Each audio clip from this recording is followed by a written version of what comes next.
d'aborder justement l'atelier 1 en complément de l'atelier 2 et 3. On pourrait notamment voir comment définir les différents actifs de notre analyse. Alors, nous allons voir ça justement maintenant. Donc tout d'abord, merci pour votre participation à ce webinaire. Donc vous avez la possibilité de poser vos questions via l'interface GoToWebinar dans la rubrique questions. J'y répondrai en fin de présentation, éventuellement pendant la présentation si il n'y a pas trop de questions et si nous ne sommes pas en retard sur le webinaire. Donc bonjour, je me présente, je suis Simon Amiot, ingénieur cybersécurité chez Géry.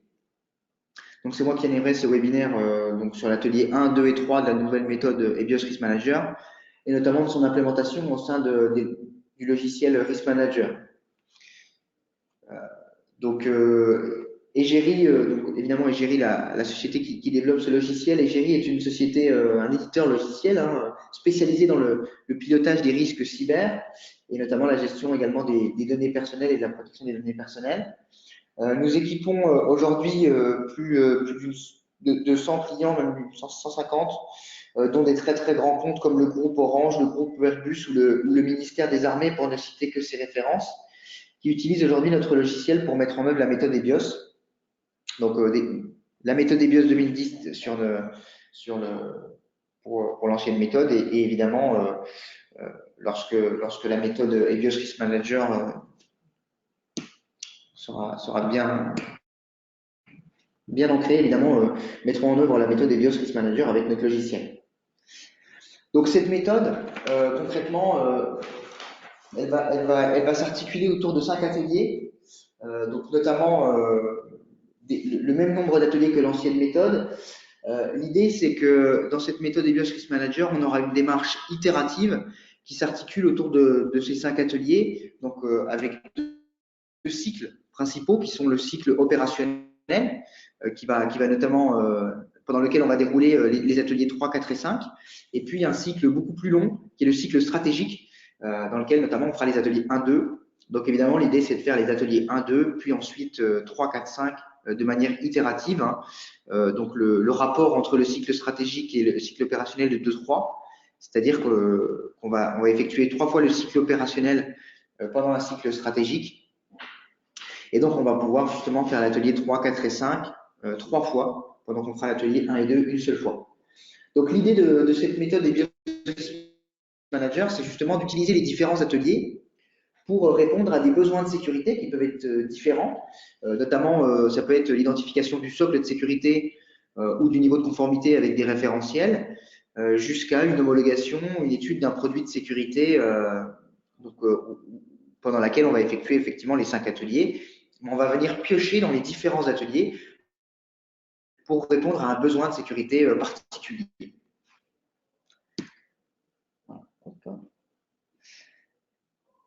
Ensuite, évidemment, on va définir dans l'atelier 1, tout simplement, le cadrage, le socle de sécurité. L'idée de cet atelier, évidemment, c'est de cadrer l'étude avec l'étude du périmètre métier. Donc, on va définir les biens essentiels, les valeurs métiers, et puis le périmètre technique, toute la partie composants, bien support. Et puis la nouveauté, c'est qu'on pourra définir évidemment le socle de sécurité ici, donc la partie conformité, mesures d'hygiène, donc toute la partie socle de sécurité. Le point très différenciant par rapport à la méthode EBIOS 2010, c'est que cet atelier 1 ici permettra de traiter tous les risques qu'on considère des risques on va dire, opportunistes, qui sont des risques non ciblés.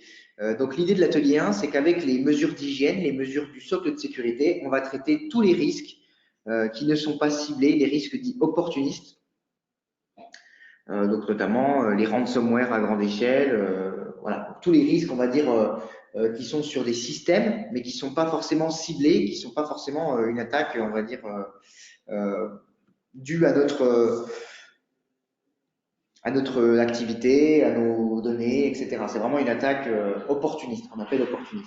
Donc voilà, l'objectif de cet atelier 1, c'est déjà de traiter tous ces risques de conformité.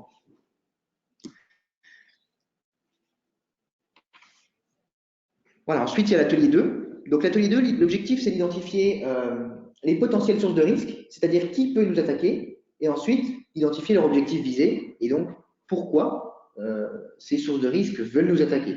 Donc on va identifier des couples de sources de risque, donc de potentiels attaquants, et d'objectifs visés, donc pourquoi ils veulent nous attaquer, et puis ensuite on va classer ces différents couples dans une cartographie finalement de potentielles sources de risque et d'objectifs visés. Voilà, on retrouvera un certain nombre d'acteurs dans cet atelier qui sont la direction, les métiers, le RSSI, toujours, qui sera présent dans la totalité des ateliers, et puis un spécialiste en analyse de la menace numérique, si évidemment c'est possible. Nous, via nos logiciels, on sera capable justement de vous donner un certain nombre de référentiels, de menaces que l'on peut identifier. Ensuite, on va retrouver l'atelier 3, que l'on présentera notamment ici dans cette démonstration.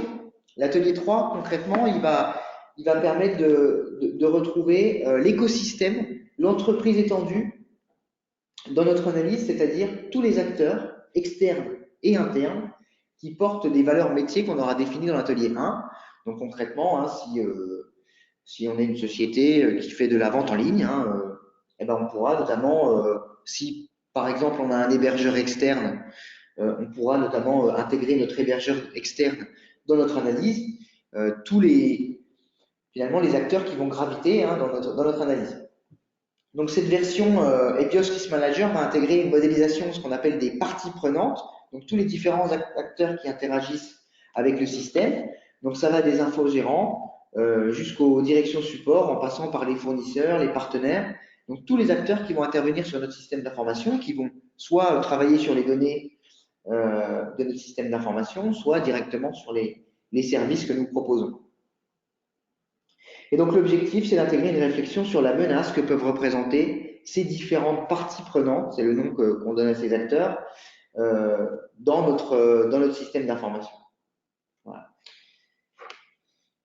Et donc, une fois qu'on aura défini ces différentes parties prenantes, on va identifier des premiers scénarios, des scénarios stratégiques, donc c'est des scénarios de très haut niveau. Je vous présenterai ça dans la démonstration, pas besoin que je vous présente ça dans le détail. Ensuite, on va retrouver un atelier 4. Ici, l'atelier 4, comme vous l'avez probablement déjà vu, c'est la partie arbre de défaillance, grave d'attaque. Donc, l'objectif de l'atelier 4, c'est de détailler précisément des modes opératoires de l'attaquant pour atteindre son objectif. Donc, ici, évidemment, ce sera un atelier qui sera beaucoup plus technique, où on va pouvoir définir justement cette partie-là, justement, mode opératoire, technique, avec évidemment à mener avec le RSSI, la DSI, puis un spécialiste cyber, puisqu'on est sur un atelier plus technique.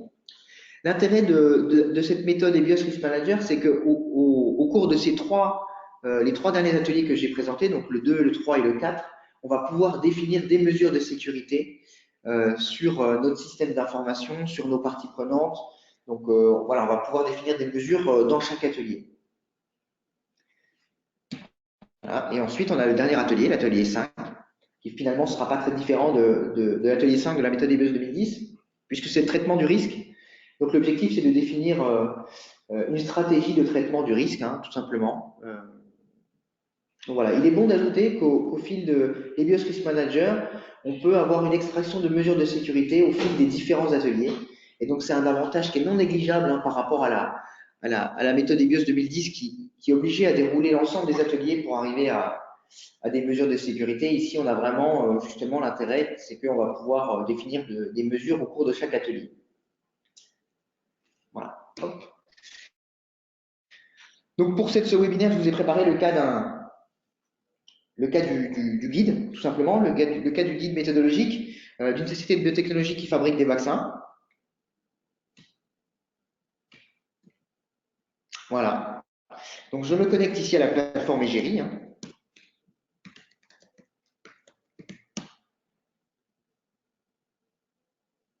Voilà. Je me connecte à la plateforme Egeri, je vais retrouver mes analyses. Ici, moi, je vous ai préparé une analyse pour ce webinaire qui est la société de biotechnologie qui fabrique des vaccins, donc qui est l'exemple du guide méthodologique. Je clique sur l'analyse et j'arrive automatiquement sur le tableau de bord. avec ma situation à risque actuelle, où je vois ma cartographie des risques avec un certain nombre de risques élevés, des risques moyens. Je vais avoir vraiment une cartographie des risques avec mon exposition au risque, l'exposition résiduelle également. Voilà, je vais avoir un certain nombre d'indicateurs pour savoir le nombre de risques que j'ai évités, éventuellement le pourcentage de mesures que j'ai appliquées, le pourcentage de mesures que j'ai programmées. C'est mon actualité, tout simplement. L'intérêt de cette nouvelle méthode, c'est qu'on pourra notamment retrouver, bon, ici évidemment, mes différents scénarios, hein, mes mesures que j'ai programmées, que j'ai planifiées, mais on pourra également, pour compléter son analyse, à la différence de la méthode EBIOS 2010, nous avons intégré un mode guidé, un synoptique, que l'on retrouvera évidemment dans cette méthodologie, qui est le synoptique de la méthode, hop, de la méthode EBIOS Risk Manager, où on retrouve les 5 ateliers, ateliers 1, 2, 3, 4, 5, dans les 2 cycles. Et puis pour chacun des ateliers, on va retrouver l'ensemble des actions que l'on doit mener pour compléter l'atelier. Donc qu'est-ce qu'on va retrouver dans l'atelier 1? Ici, hein, je vais justement balayer l'ensemble de l'atelier pour que vous puissiez voir. On va retrouver le cadre de l'étude, donc les informations sur le périmètre justement de l'analyse de risque, etc. Les différents participants et acteurs de notre analyse et du système, surtout de notre analyse dans un premier temps. On va définir le périmètre métier, donc renseigner les valeurs métiers. Voilà. Donc ici, je vais le faire hein, pour mon analyse. Alors, je crois que c'est déjà fait, mais pour qu'on voit un petit peu. Voilà. Je vais retrouver ici les 3 grandes valeurs métiers que j'ai définies dans mon analyse. Donc concrètement, on va avoir pour une société de biotechnologie qui fabrique des vaccins, évidemment, on aura fabriqué des vaccins. Si je clique, hein, je peux évidemment intégrer plus ou moins de détails hein, dans ma fonction. Ici, l'objectif évidemment de la société de biotechnologie qui fabrique des vaccins, c'est de fabriquer des vaccins. Donc on pourra dire évidemment en quoi consiste cette activité. Donc il y a le remplissage des seringues, le conditionnement. Voilà, on pourra compléter avec plus d'informations. La direction générale est particulièrement attachée à cette fonction. Voilà, on pourra compléter plus ou moins notre analyse. Hein. Voilà. On peut mettre un propriétaire, une personne responsable. Hein. On peut dire s'il y a des données à caractère personnel ou pas. Donc ça, c'est pour faire le lien avec la partie RGPD, protection des données personnelles. Et on pourra dire si c'est une fonction, une information, un processus ou un sous-processus. Je vais mettre ce processus. Voilà. Et on pourra associer à cela des actifs supports, donc des composants qui vont porter ce processus de fabrication de vaccins. Hein, on pourra plus ou moins en ajouter plus ou moins. Hein. Voilà, on a une aide également utilisateur. Et on pourra apprécier finalement le besoin de sécurité hein, de notre bien. Donc, est-ce qu'on a une disponibilité qui est finalement maximum ou une disponibilité qui est finalement un peu plus basse, de type normal ou importante, élevée. Voilà.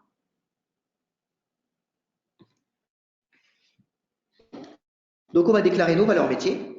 Donc ici, on en a déclaré 3, hein, la fabrication de vaccins, les informations R&D, voilà, qui comportent notamment l'identification des antigènes, la production des antigènes, l'évaluation préclinique et le développement clinique, et une traçabilité et un contrôle des vaccins pour des raisons, par exemple, juridiques.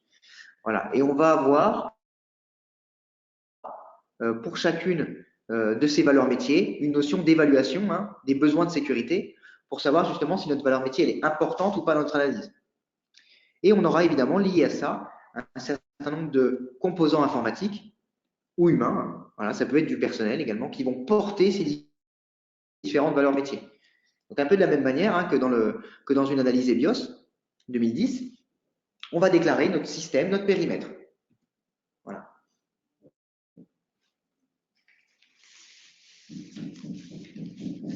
Voilà, une fois que j'ai fait ce travail-là, je vais évidemment valider hein, mon périmètre métier. Je peux également renseigner les différents composants qui interviennent dans mon analyse. Ici, hein, je vais Je vais retrouver du matériel de maintenance, des systèmes de production des antigènes, du personnel, des systèmes de production de vaccins, avec évidemment, hein, je vais retrouver les différentes valeurs métiers, donc celles que j'ai vues tout à l'heure, que porte mon composant.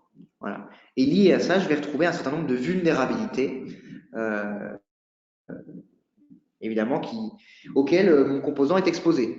Voilà, l'absence de cloisonnement de réseau, ça peut être des vulnérabilités plus détaillées, hein, ça va dépendre évidemment du niveau de granularité de votre analyse. Voilà. On va tout simplement déclarer le périmètre métier, le périmètre technique de notre analyse.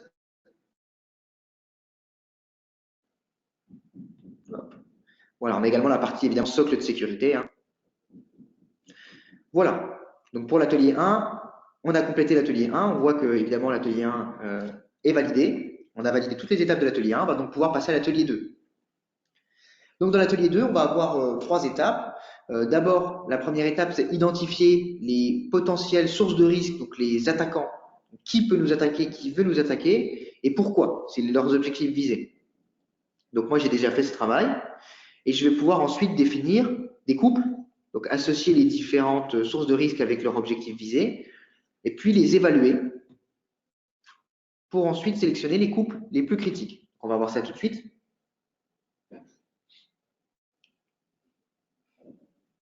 Voilà.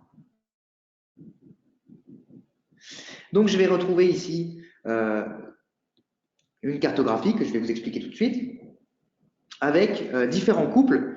Donc ici, on va retrouver notamment le concurrent qui veut nous voler des informations R&D. Donc, source de risque, objectif visé. On retrouve le cyberterroriste qui veut saboter la production de vaccins, par exemple. Voilà. Ou un activiste qui veut divulguer des informations sur les tests animaliers. Donc, on va retrouver un certain nombre de choses. Moi, je vais en ajouter un pour que vous puissiez voir un petit peu le fonctionnement de comment est-ce qu'on va cartographier nos sources de risque objectifs visés. On va sélectionner les différentes sources de risque qu'on aura créées précédemment. Donc ici, moi, je vais sélectionner par exemple le concurrent et son objectif. Voilà, donc ici, ce sera saboter la production de vaccins. Lorsqu'on va créer notre couple, on va ensuite pouvoir le noter, le coter, suivant un certain nombre de métriques. Donc on aura deux modes d'évaluation de cette source de risque objectif visé. L'objectif, évidemment, pour l'utilisateur, c'est d'avoir différents modes pour qu'il puisse justement avoir une analyse plus ou moins précise. Donc, l'utilisateur peut noter, suivant un seul des critères, c'est la pertinence, son couple, en disant, moi j'estime que ce couple-là, il est très pertinent. Voilà, c'est une possibilité. Donc, on pourra juger soit suivant une échelle, on peut juger soit suivant une échelle, soit suivant des pourcentages, ça dépend de ce qu'on souhaite vraiment au niveau de notre analyse, soit de l'estimer suivant 3 critères. Donc ça, c'est évidemment donné dans le guide méthodologique. Hein. Voilà, vous avez tout détaillé dans le guide méthodologique. Vous pouvez évaluer la motivation de votre concurrent, ses ressources, et puis le secteur d'activité dans lequel vous êtes, et puis le secteur d'activité de votre source de risque, voir justement si votre concurrent il est actif ou pas dans votre secteur. Donc, évidemment, ici, un concurrent, il sera très actif hein, dans la partie biotechnologie des fabrications de vaccins, puisque c'est un concurrent. Donc, voilà. Il a des ressources qui sont assez importantes, et puis une motivation qui est quand même assez forte. Voilà. On va enregistrer, on va le coter, et automatiquement, voilà, on va avoir ici voilà, de motivation, de ressources, d'activité et de pertinence, qui sera automatiquement calculée sur la base de ces différents critères. Voilà. Et ensuite, on va retrouver notre cartographie ici avec tous nos couples. Les couples qui sont en gris, c'est ceux qui n'ont pas été retenus, et les couples qui sont en bleu, c'est ceux qui ont été retenus. Moi, j'avais donc décidé de retenir mon couple du concurrent qui veut saboter la production de vaccins, parce que je vois que sur ma cartographie, il est proche du centre. Plus le couple est proche du centre, plus il est pertinent, plus potentiellement il peut nous nuire. Donc ici, mon concurrent qui veut saboter la production des vaccins, je vais évidemment le sélectionner et le faire intervenir dans mon analyse. Donc automatiquement, il devient bleu. Voilà. Donc voilà pour l'atelier 2. Donc une fois qu'on a fait ce travail de cartographie, on a identifié tous les couples sources de risque objectifs, on va les avoir dans une cartographie et puis on va pouvoir passer à l'atelier suivant. Donc je valide et je passe à l'atelier 3. Donc l'atelier 1 ayant été validé. Et donc je vois dans l'atelier 3, je vais retrouver un certain nombre d'actions. Hein. Donc l'atelier 3, il y a vraiment deux actions principales, deux actions très importantes. La première, c'est la cartographie des parties prenantes. Donc je vais vous montrer à quoi ça correspond, que moi j'ai déjà produite ici. Voilà. Alors, la modélisation des parties prenantes, concrètement, on va retrouver tous les acteurs, les différentes parties prenantes, les acteurs qui vont porter nos valeurs métiers. Donc, les valeurs métiers, ce sera la fabrication de vaccins, les informations R&D, notamment. Donc, on va retrouver le laboratoire, on va retrouver un régulateur, des régulateurs, des universités, le prestataire informatique, du fournisseur de matériel de production, du fournisseur des fournisseurs industriels, pharmacie et même des établissements de santé qui sont des clients. Voilà, donc on a trois grandes catégories, hein, des partenaires, des prestataires et des clients. Et dans ces grandes catégories, on va retrouver un certain nombre de parties prenantes, des pharmacies, des établissements de santé, des prestataires informatiques notamment. Et puis, on va tout simplement faire une cartographie de quelles sont les parties prenantes qui sont les plus critiques. Est-ce que finalement, ce sont les laboratoires qui vont être les plus critiques pour nous ou est-ce que finalement, ce sera plutôt les universités? Et donc, l'objectif, c'est d'avoir une cartographie de ces parties prenantes. Donc, pour les cartographier, on va estimer la menace que représentent ces parties prenantes sur notre système d'information et notamment nos données R&D et la fabrication de vaccins. Et on va les mettre dans une cartographie sous forme de radar, comme ceci, avec des différentes zones. Hein. Une zone en rouge qui s'appelle zone de danger, la zone en jaune qui s'appelle zone de contrôle, et la zone en vert qui s'appelle zone de veille. On va les estimer suivant un certain nombre de critères. Donc, l'exposition qu'engendrent ces parties prenantes et la fiabilité cyber de ces parties prenantes. Donc, concrètement, hein, la fiabilité cyber, ça va vraiment être leur niveau de sécurité et le niveau de confiance qu'on leur accorde. Qui correspondra à la couleur. Hein. Donc évidemment, plus on tend vers le rouge, moins notre partie prenante est fiable. Voilà. Donc on voit notamment que F3, qui correspond au laboratoire, il est en bleu, donc il est plutôt fiable.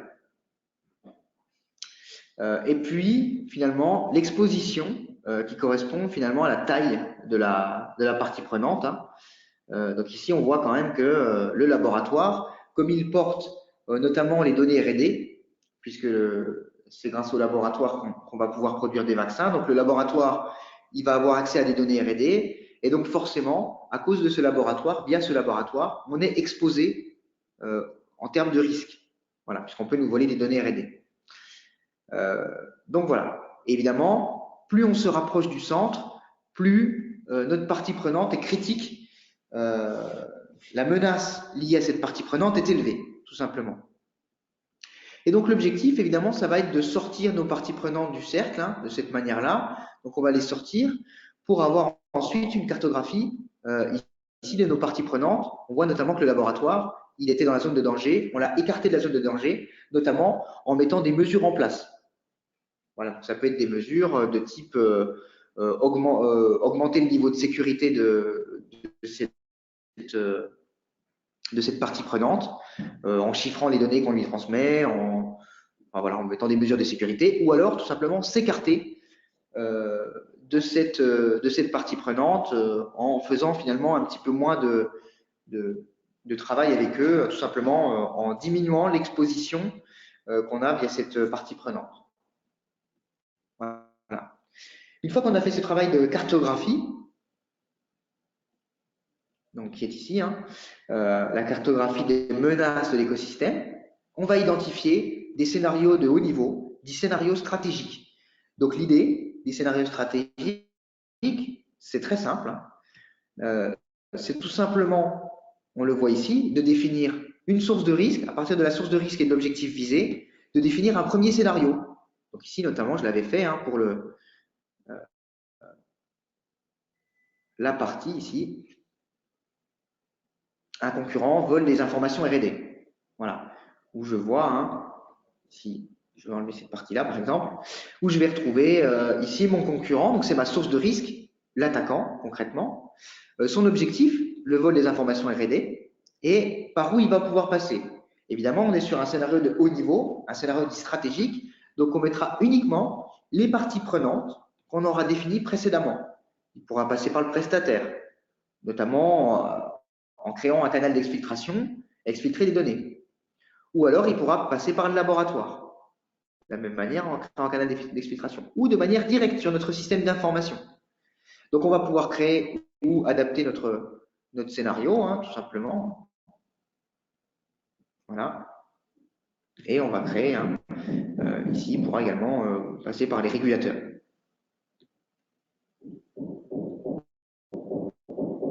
Et puis, on va tout simplement construire notre scénario de cette manière-là. Donc, c'est très graphique, très visuel. L'objectif, évidemment, c'est que ça parle c'est que ça parle en COMEX, que ça parle à la direction.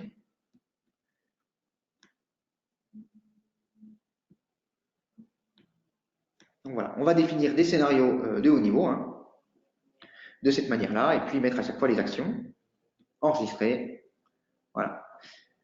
Et on pourra faire la même chose automatiquement. À partir du moment où j'ai sélectionné un couple source de risque objectif visé, automatiquement, comme je l'ai fait tout à l'heure, ça me crée le scénario stratégique associé. Donc tout à l'heure, j'ai, rappelez-vous, créé le concurrent qui veut saboter la production de vaccins.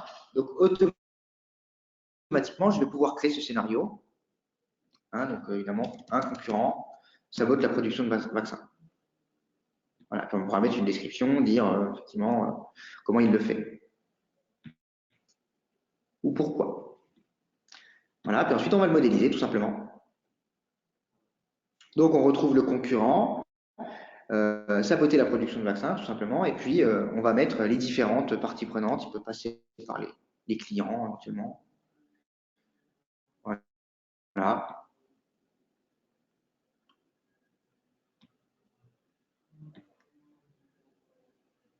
Voilà. Donc évidemment, on va compléter son scénario stratégique, voilà, en mettant les différentes actions, sabotage de la livraison. Voilà. Une fois qu'on a fait ce travail de scénario stratégique, on a fini l'atelier 3, tout simplement. J'ai enregistré, je reviens. Voilà. Et je vais pouvoir retourner dans le mode guidé pour valider l'atelier 3.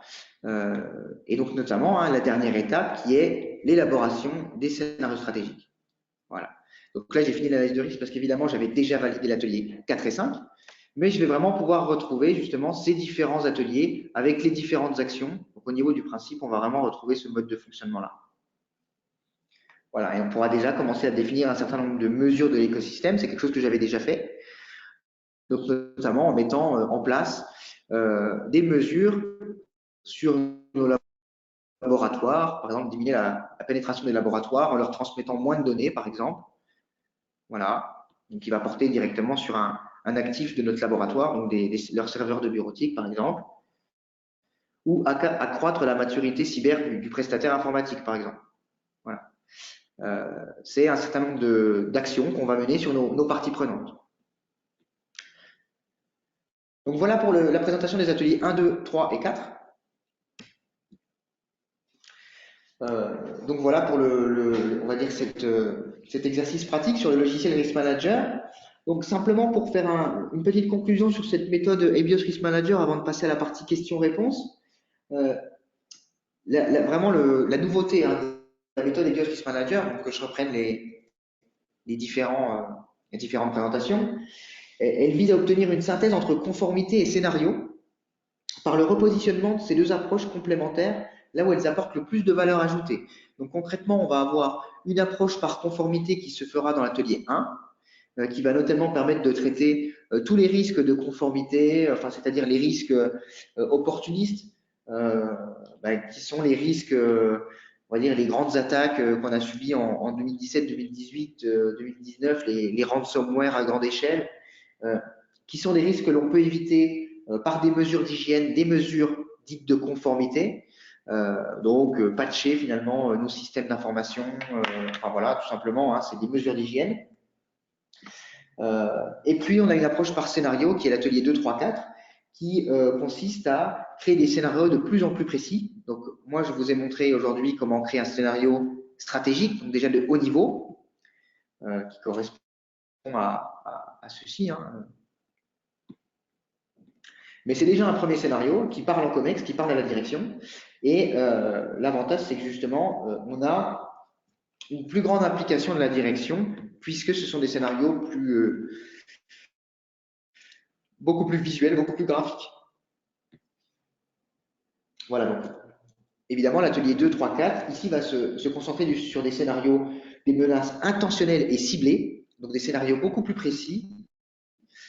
Et donc, évidemment, on aura une approche plus précise hein, de notre scénario. Voilà. Et deuxième avantage, alors que les précédentes méthodes demandaient de dérouler l'ensemble des modules pour obtenir risque et mesure, BIOS Risk Manager a choisi une approche par approfondissement successif. Et donc, à chaque fin d'étape, on peut déjà définir des mesures et constituer des risques.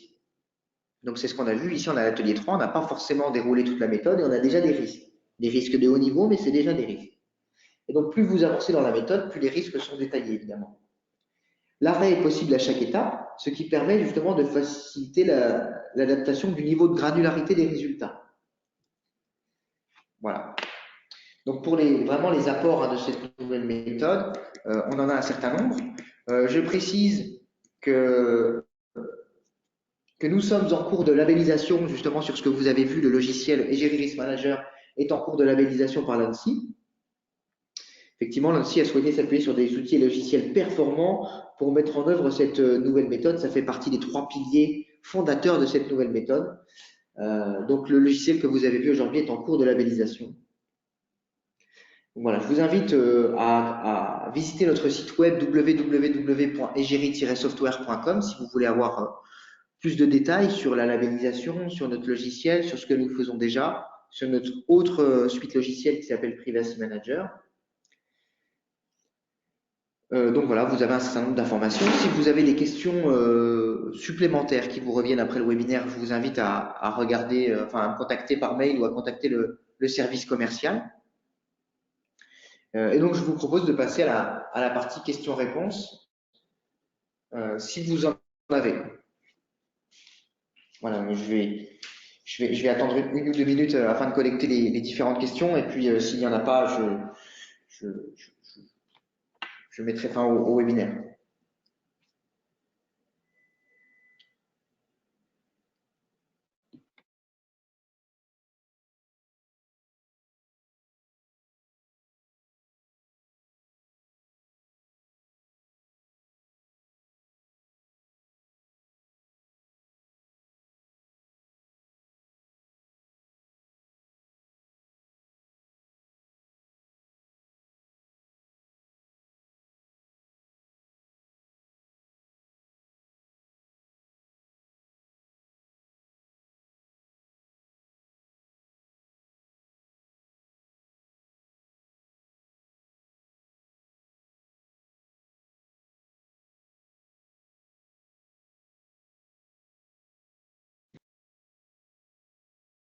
Alors, j'ai une question donc je vais passer à la partie questions-réponses. Pour l'instant, j'ai une question d'Arnaud. Bonjour, quels sont les formats d'export de rapports possibles? Différents niveaux, type de rapport complet, synthèse, managérial. Pourriez-vous nous en montrer un? Alors, je ne vais pas pouvoir vous montrer un rapport euh, sur la version que j'ai. Hop. Mais je peux vous montrer effectivement les différents rapports possibles. Voilà. Au niveau de l'interface des rapports, en fait, vous avez une interface dédiée au rapport, justement, qui va vous permettre de choisir quel type de rapport vous souhaitez et le niveau de précision du rapport. Voilà, l'idée, évidemment, c'est de pouvoir construire votre rapport. justement, l'objectif étant d'avoir différents niveaux, hein, parce que vous ne pouvez pas forcément toujours imprimer la totalité du rapport, parce que ça dépend également le livrable que vous souhaitez. Alors là, ici, typiquement, on a un certain nombre de rapports. Moi, alors si le rapport, je vais pouvoir vous le montrer euh, ici. Notamment, vous avez la possibilité ici de personnaliser votre rapport, donc de choisir les différents, on va dire, sur nos informations sur le rapport, les différents approbateurs, rédacteurs. Vous pouvez éventuellement mettre une image d'introduction. Moi, je ne l'ai pas fait ici, mais voilà, une image de couverture. Donc ça, c'est vraiment sur la partie personnalisation, mise en forme. Et ensuite, vous allez pouvoir sélectionner différents modèles de rapport. Donc, soit un rapport complet, une synthèse, un état des lieux des mesures. Et ensuite, ici, vous pouvez sélectionner les différentes choses que vous allez vous retrouver dans le rapport. Donc, ça peut aller de la partie système, actifs primordiaux, en allant jusqu'à la partie cartographie des risques, synthèse des différents scénarios stratégiques. Voilà, vous allez pouvoir retrouver différents scénarios, pardon. Vous allez avoir ici, moi j'ai sélectionné uniquement la partie périmètre technique, donc les différents actifs supports. Voilà. Vous allez pouvoir les retrouver sous forme web, donc avec l'affichage ici que vous voyez là. Voilà.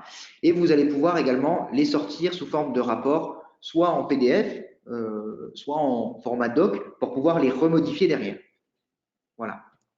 Vous avez également la possibilité d'extraire chaque interface sous forme de rapport. Ici, par exemple, je prends la partie qui est la première partie qu'on a vue sur les biens essentiels. Hein. Vous avez la possibilité d'extraire en Word, en PDF ou en CSV pour pouvoir retraiter les données. Et vous avez également ici pour la partie périmètre, support et technique, la fameuse matrice bien essentiel, bien support. Voilà. Donc voilà, vous avez un certain nombre de rapports de livrables que vous pouvez paramétrer. Voilà, je peux le faire ici, mais voilà, hop. Et j'ai une deuxième question également sur la partie commerciale. Quel est votre modèle économique pour acquisition de la solution? Alors, on aura plusieurs modèles économiques. Donc, moi, je ne m'occupe pas de la partie commerciale. Donc, je vous invite à questionner la partie commerciale à cette adresse qui est sales@egeri-software.com, puisque moi, les informations que je vais vous donner ne seront pas forcément parfaitement exactes. Mais concrètement, vous aurez un mode souscription annuelle, donc où évidemment chaque année vous souscrivez à un certain nombre d'utilisateurs, ou un mode acquisition, et vous avez ensuite la solution, la plateforme Egeri, donc Integrated Cyber Risk Management que vous payez la plateforme Egeri, et ensuite c'est au nombre d'utilisateurs, donc vous avez des systèmes d'intervalle. Vous prenez 5 utilisateurs, entre 5 et 10, entre 10 et 20. Voilà, c'est vraiment sur ce mode-là. Donc, vous avez à la fois la plateforme et le nombre d'utilisateurs.